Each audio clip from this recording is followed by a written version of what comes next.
Assalamualaikum warahmatullahi wabarakatuh. Mohon izin Ibu, saya Muhammad Rashid Setia Ramadan dari kelas AK 607.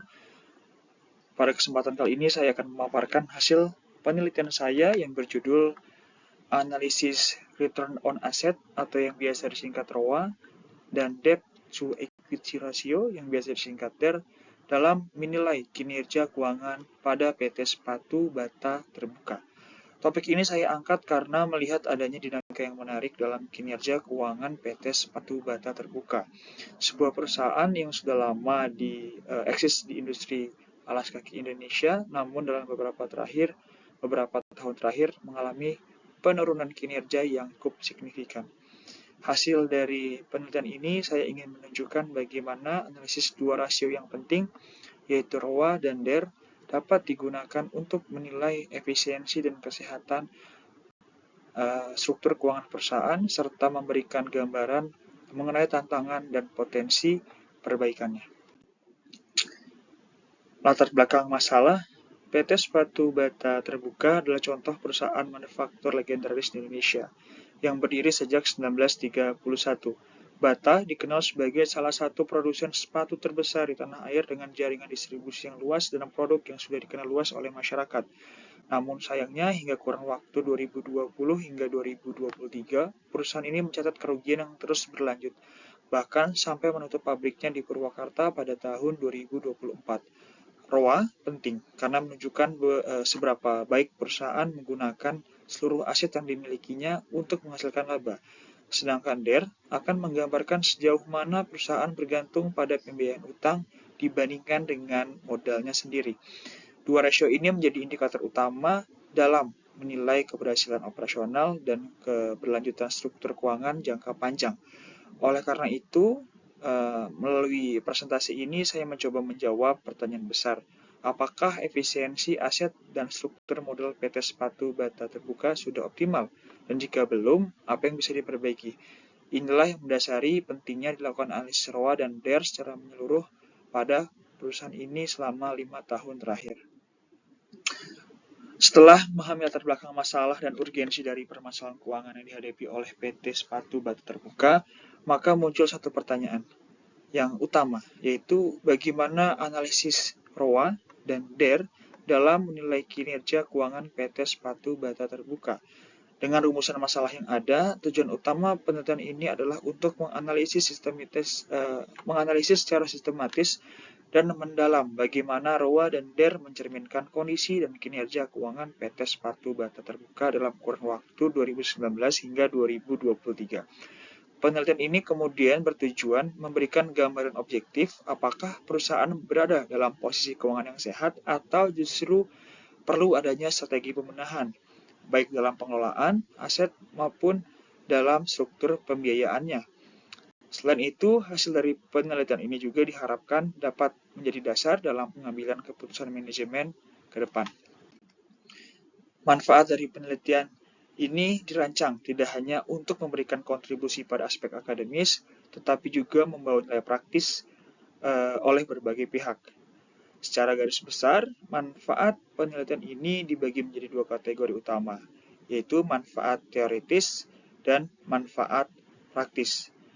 Di manfaat teoritis, penelitian ini akan memperkaya kajian tentang rasio keuangan dalam akuntansi manajemen, serta menambah literatur mengenai analisis kinerja perusahaan publik. Pada manfaat praktis, bagi penulis, penelitian ini akan memperluas wawasan dan kemampuan analisis keuangan. Bagi perusahaan, akan menjadi bahan evaluasi kinerja dan dasar pengambilan keputusan strategis. Bagi investor, memberikan informasi untuk penilaian kelayakan investasi, dan bagi akademisi akan dapat menjadi referensi untuk studi penelitian di masa yang akan datang. Untuk memahami dasar dari penelitian ini, kita perlu merujuk pada kajian pustaka yang relevan, khususnya terkait dua konsep utama, yaitu kinerja keuangan dan rasio keuangan. Secara istilah, kinerja keuangan banyak dijabarkan oleh beberapa ahli.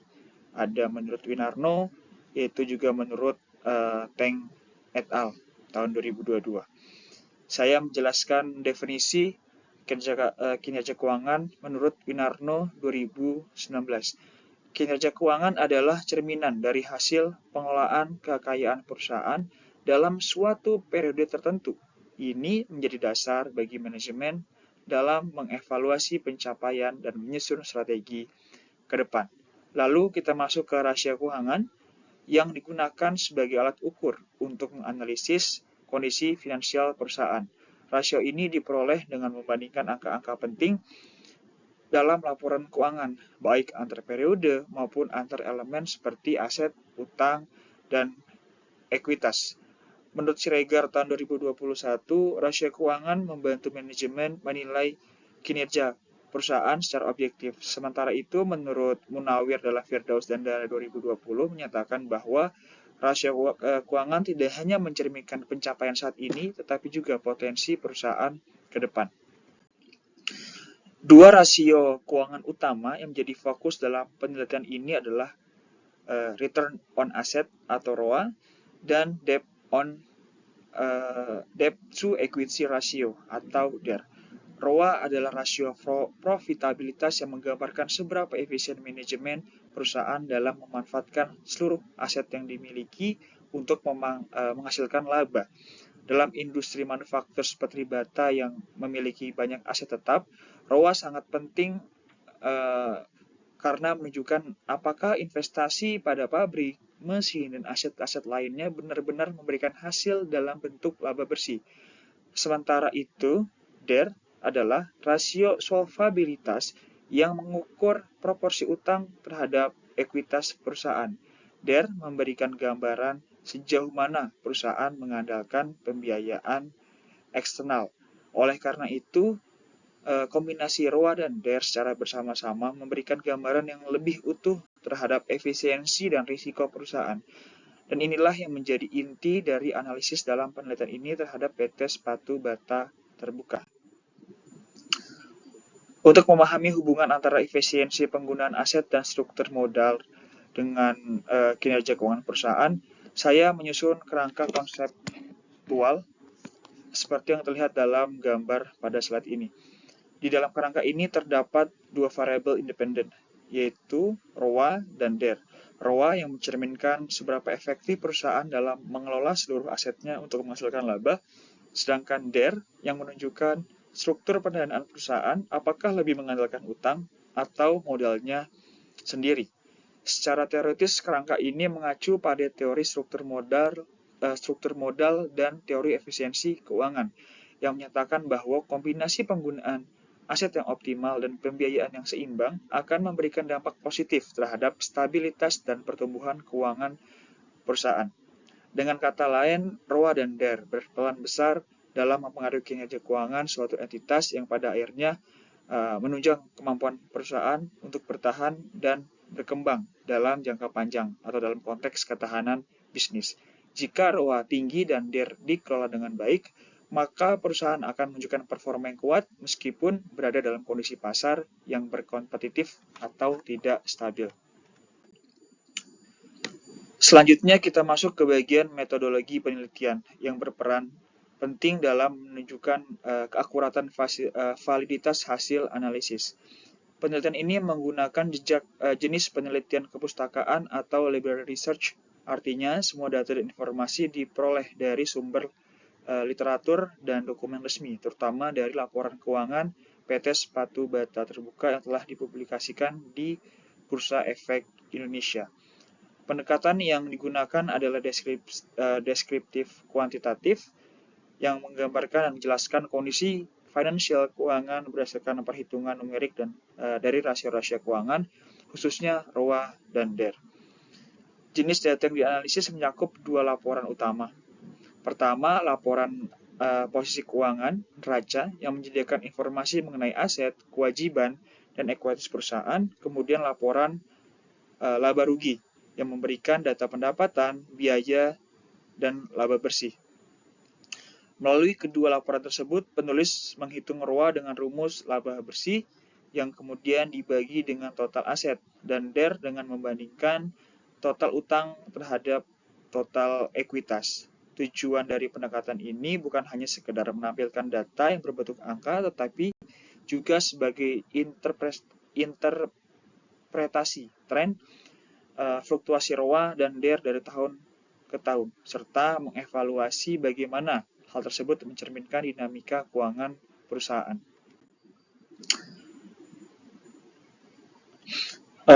Ibu mohon izin, pada slide ini saya menjelaskan tentang populasi, sampel, dan teknik sampling yang digunakan dalam penelitian ini.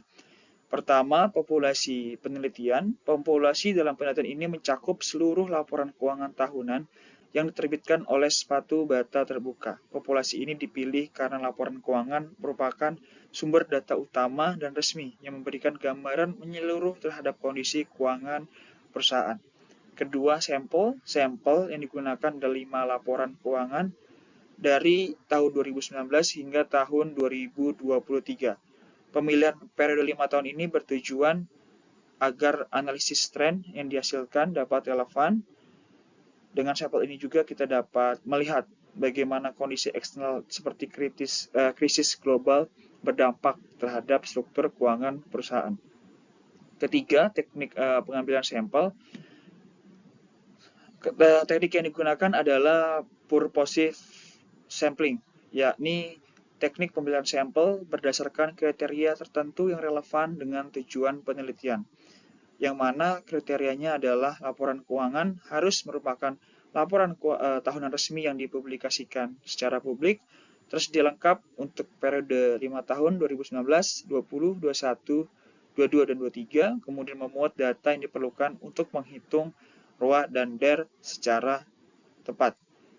Dengan demikian, pendekatan ini memberikan dasar yang kuat untuk melakukan analisis kuantitatif yang akurat terhadap tren keuangan PT Sepatu Bata Terbuka. Sebagai penutup dari presentasi ini, izinkan saya menyampaikan kesimpulan awal dari penelitian yang telah dilakukan. Berdasarkan data dan kajian awal yang telah dianalisis, ditemukan bahwa ROA dan DER pada PT Sepatu Bata Terbuka selama periode 2019 hingga 2023 menunjukkan fluktuasi yang sangat signifikan. ROA yang cenderung rendah tidak konsisten menunjukkan bahwa perusahaan belum optimal dalam menggunakan asetnya untuk menghasilkan laba.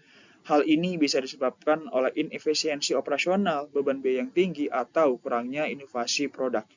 Sementara itu, rasio DER menunjukkan bahwa perusahaan masih memiliki ketergantungan terhadap utang meskipun relatif moderat.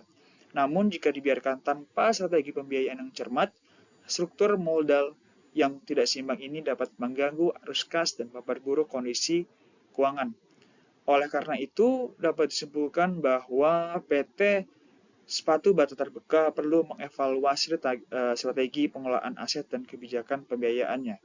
Manajemen harus mampu memperbaiki efisiensi operasional serta mencari struktur modal yang lebih optimal agar bisa bertahan dalam komoditi industri dan menjaga keberlanjutan perusahaan jangka panjang. Penelitian ini diharapkan bisa menjadi bahan pertimbangan praktis bagi perusahaan dan investor, serta kontribusi ilmiah untuk para akademisi dan peneliti dalam bidang keuangan. Demikian pemaparan saya. Terima kasih. Saya akhiri. Wassalamualaikum warahmatullahi wabarakatuh.